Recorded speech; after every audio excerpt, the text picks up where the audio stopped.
দেখো মাংসটা কিন্তু একেবারেই হয়ে গেছে, টকবক করে বলকাচ্ছে, দেখতেই পাচ্ছ। আর কালারটা কত সুন্দর আসছে, আর মাংসর টেস্টটাও কিন্তু অনেক হয়েছে।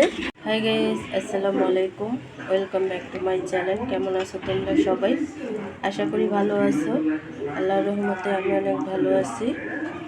তো গাইস, তোমাদের মাঝে আরেকটি রান্নার রেসিপি নিয়ে চলে আসলাম। তো আজকে তোমাদের সাথে যে রেসিপিটা শেয়ার করব সেটা দেখতেই পাচ্ছ, গরুর মাংস। তো এখানে আমি চর্বি, হাড্ডি, মাংস সহকারে সব কিছু নিচ্ছি রান্না করার জন্য।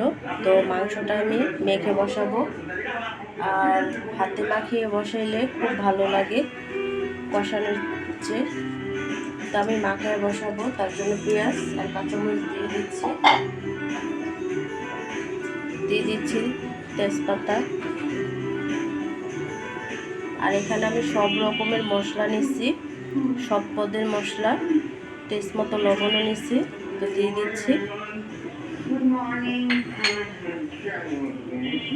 দিচ্ছি, আদা রসুন,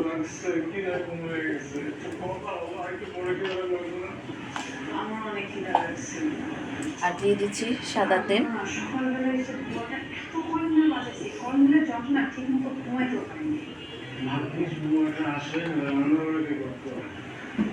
তো এখন আমি খুব ভালোভাবে মিক্স করে নেব মশলার সাথে। তোমরা হাত দিয়ে মাখিয়ে নিতে পারো।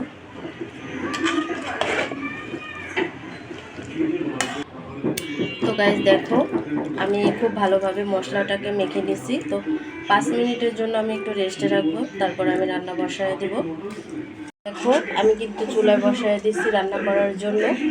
তো খুব ভালোভাবে আমি রান্না করে নেব, আর মাংসটাকে খুব ভালোভাবে কষিয়ে নেব। দেখো, মাংসটা কিন্তু একেবারেই হয়ে গেছে, টকবক করে বলকাচ্ছে, দেখতেই পাচ্ছ। আর কালারটা কত সুন্দর আসছে, আর মাংসর টেস্টটাও কিন্তু অনেক হয়েছে।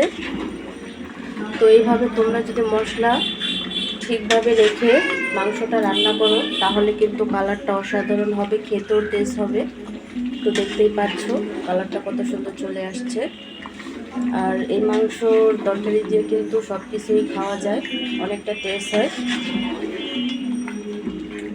তো দেখতেই পাচ্ছ মাংসটা একেবারেই গলে গেছে, আর অনেক টেস্ট হয়েছে। আর কালারটা দেখো কীভাবে টকবক করছে, বলকাচ্ছে। তৈরি হয়ে গেল সুস্বাদু ঝাল ঝাল গরুর মাংসর ভুনা। তো গাইস, দেখতেই পাচ্ছ কালারটা কত সুন্দর আসছে গরুর মাংসর ভুনাটা। তো গাইস, এভাবে যদি আমরা মশলা ঠিকভাবে দিয়ে রান্না করতে পারি, তাহলে কিন্তু আমাদের রেসিপিটা খুবই অসাধারণ হয়, খেতেও টেস্টি হয়। আর মাংসটা কিন্তু একেবারেই গলে গেছে, কোনো শক্ত থাকে নেই।